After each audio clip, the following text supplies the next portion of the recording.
We are live from our Auckland Park studios, and Prime News on SABC 3 brings you the latest updates. Let's take a look at your top stories this evening. What is important to us is to apologize to those who have been inconvenienced by lack of service since yesterday and this morning. Gauteng Transport MEC says a meeting with Taxi Council Santaco has paved the way for minibus taxi services in Ekurhuleni to resume. We are not an association that perpetrates violence. What happened when what occurred is something that we're not proud of. Stability has been restored after clashes between e-hailing drivers and taxi operators in Gauteng, west of Durban. And the SACP has blamed what it calls the arrogance of the ANC for the current state of the tripartite alliance.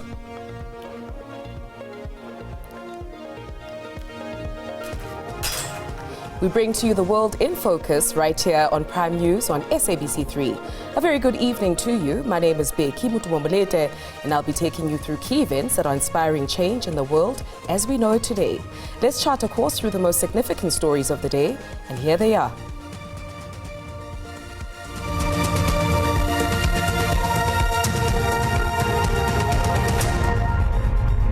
First up, Gauteng Transport MEC Kidiboni Diale Tlhabela says that a meeting held with Taxi Council Santaco has paved the way for minibus taxi services in Ekurhuleni to resume.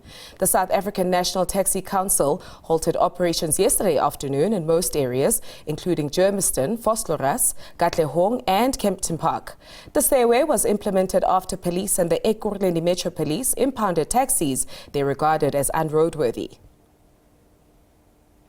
What is important to us is to apologize to those who have been inconvenienced by lack of service since yesterday and this morning. And we are happy that we have reached a settlement with the taxi industry in Ekurhuleni that they will resume services this afternoon and make sure that they provide the service.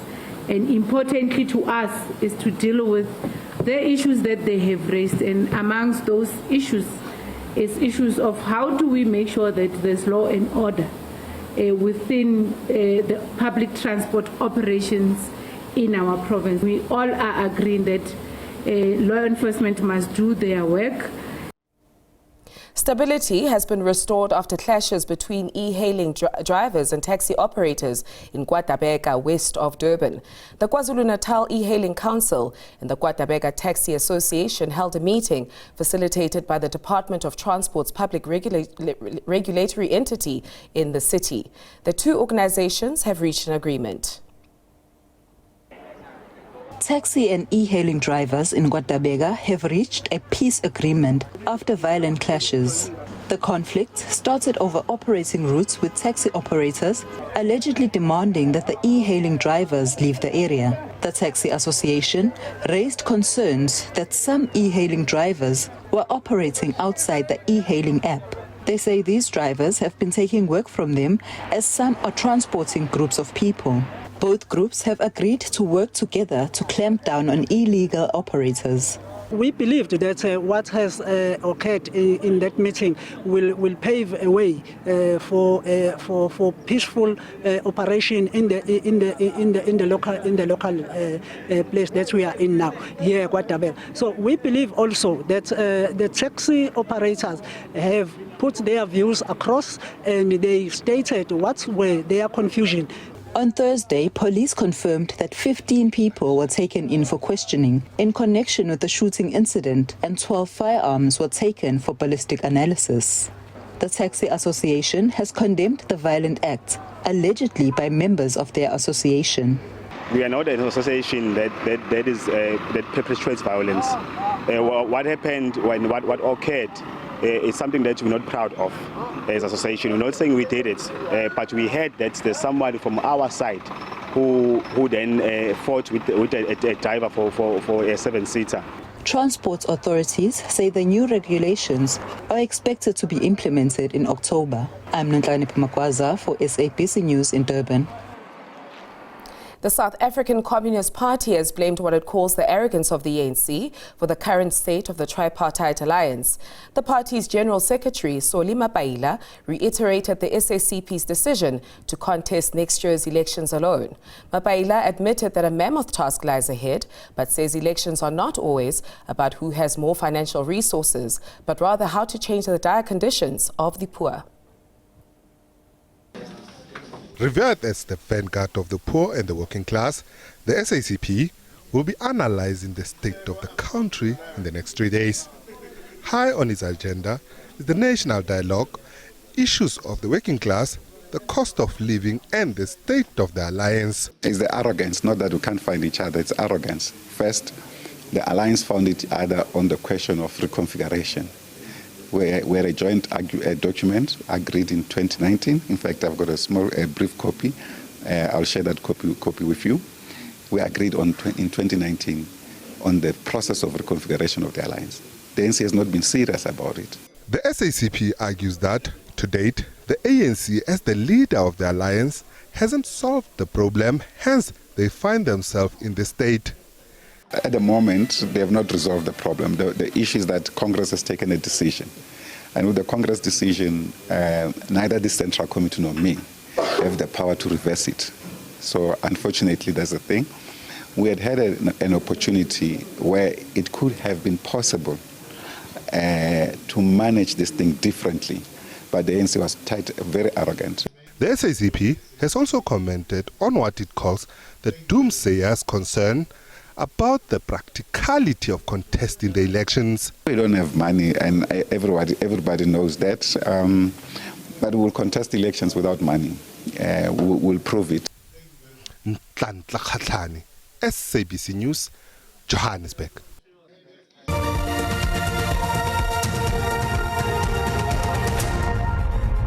Welcome back. Limpopo Premier Dr. Popi Ramathuba says her government has lied to the people about the progress of the Musina-Makhado Special Economic Zone.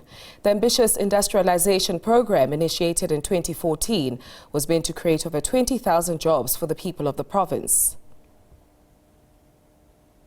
The Musina-Makhado Special Economic Zone is a flagship economic development project in Limpopo.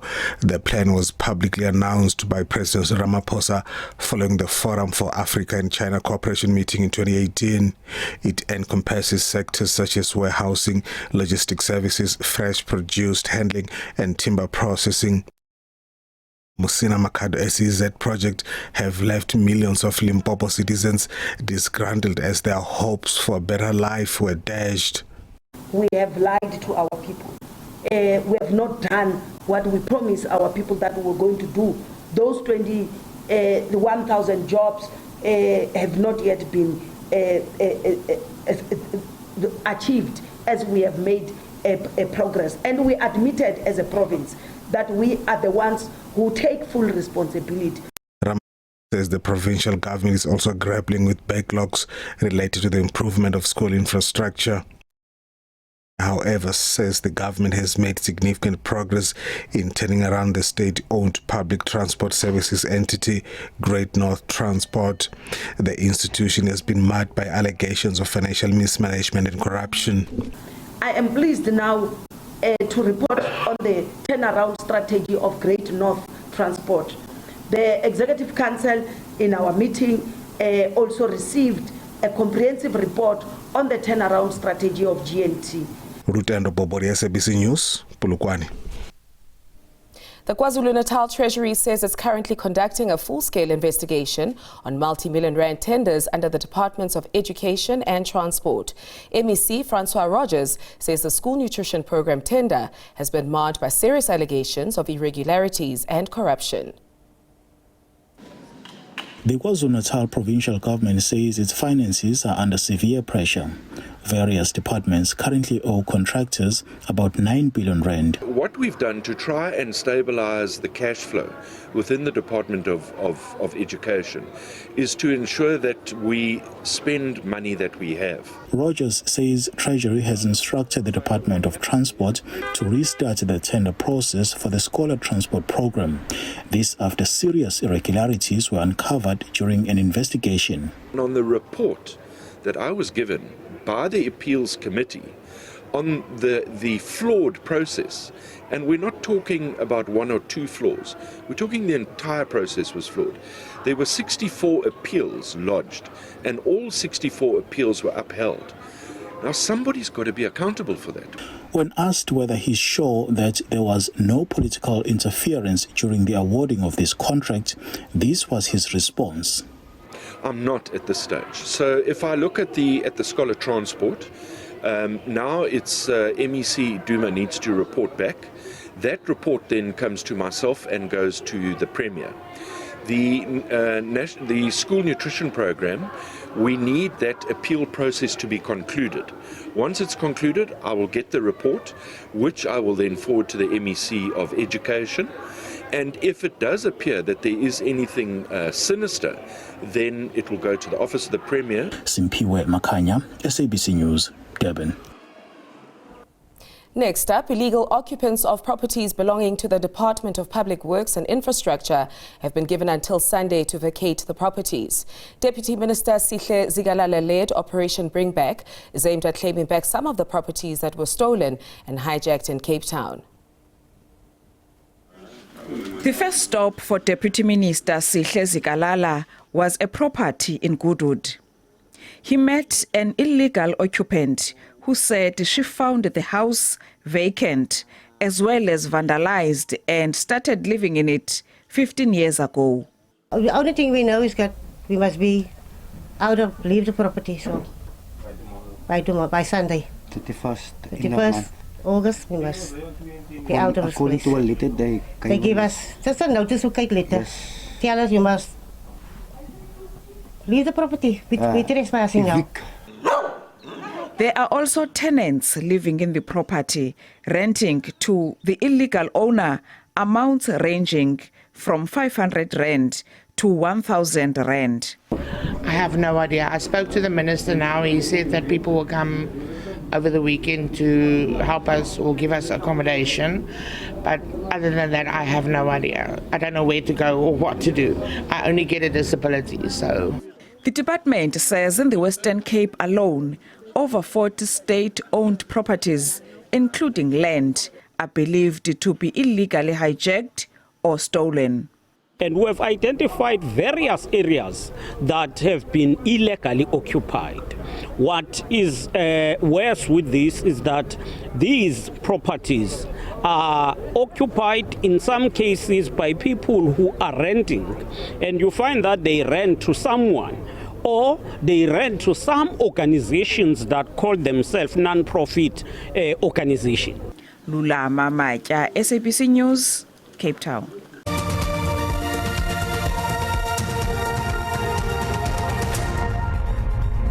Thank you for staying with us. The 27th Interpol African Regional Conference has wrapped in Cape Town.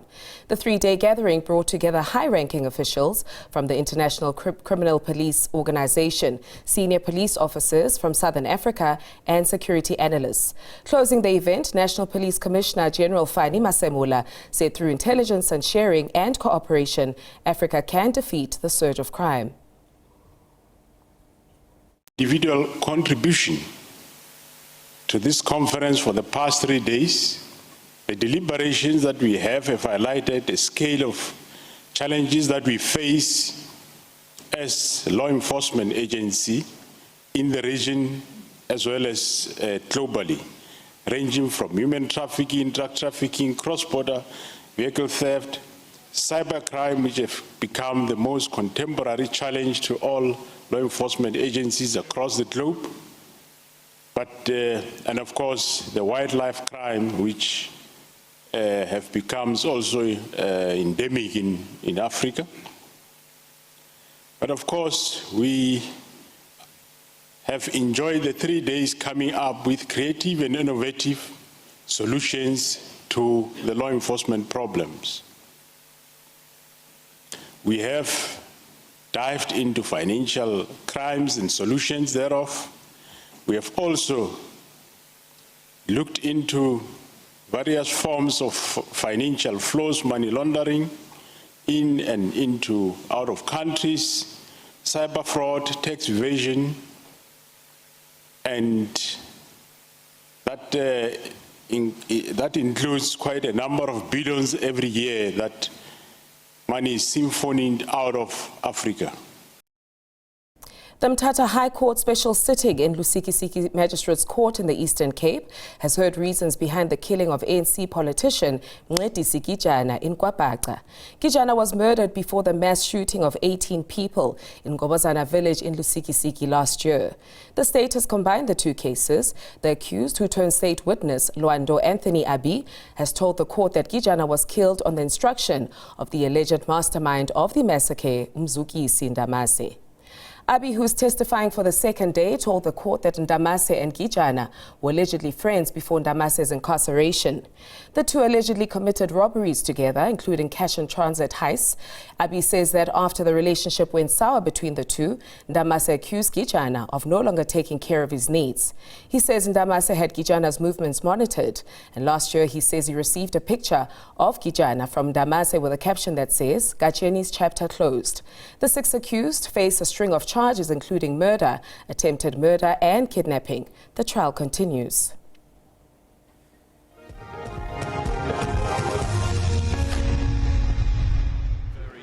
Springbok attack coach Tony Brown says next Saturday's rugby championship test pitting South Africa against New Zealand is the biggest game since the two sides contested the Rugby World Cup final in 2023. Brown says both sides will be desperate to win the match as it will dictate how they approach the rest of the tournament. Teams travelled well. Obviously the first couple of days are all about recovery and just starting to get our plans together to get ready to take on the All Blacks. So good first couple of days. Just excitement really. Obviously the Eden Park records on the line. It's an amazing opportunity for us to go there and take on the challenge that's always going to be a tough All Blacks team. Every test is important. The rugby championships always going to come down to one or two games, so hopefully we can win the key ones and make a push in New Zealand and then hopefully go back to South Africa with some points on the board.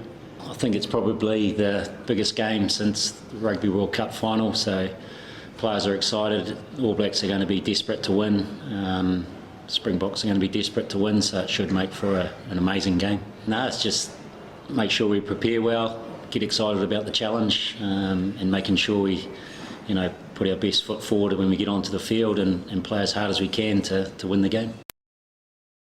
It is now time for your daily dose of weather wisdom. Let's take a moment to look up and reflect on the art of the skies. Our weather team has the details coming up next.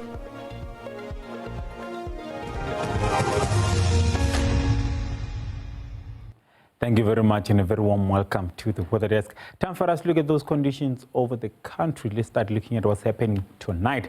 We're still expecting up to 30% chance of showers and rain as we move towards the coast over the Eastern Cape. It is going to be a cloudy night as we move towards the Western Cape, but clear all the way towards Gauteng, Limpopo and Mpumalanga for tonight and also for tomorrow. That 30% chance of showers and rain is because of a high pressure system that's reaching into that interior of the Eastern Cape. For tomorrow, now stretching into KwaZulu-Natal. For the rest of the country, still expecting a bit of clear conditions, especially over the Northern Cape for tomorrow. We're still expecting some runaway fire conditions as we move into KwaZulu-Natal, Mpumalanga and Limpopo for tomorrow because it's dry, it's windy, and also temperatures are increasing during the day. Overnight temperatures, it is going to be a relatively cool night over most of the country, talking 15 over Johannesburg and Pretoria, 14 over Musina. Freezing conditions as we move towards Sunderland, we're expecting a low of -1. Durban will be dropping down to 18. For tomorrow, it is going to be a warm day over KwaZulu-Natal with those rainy conditions that are expected. 25 over Durban, 27 over Richards Bay.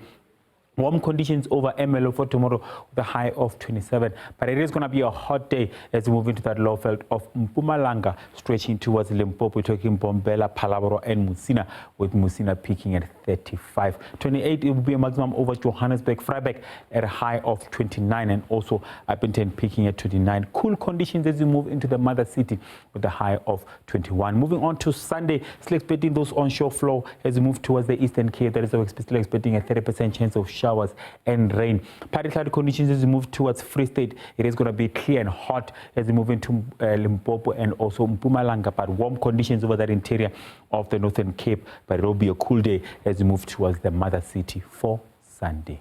That's all the weather I have for you. Stay tuned.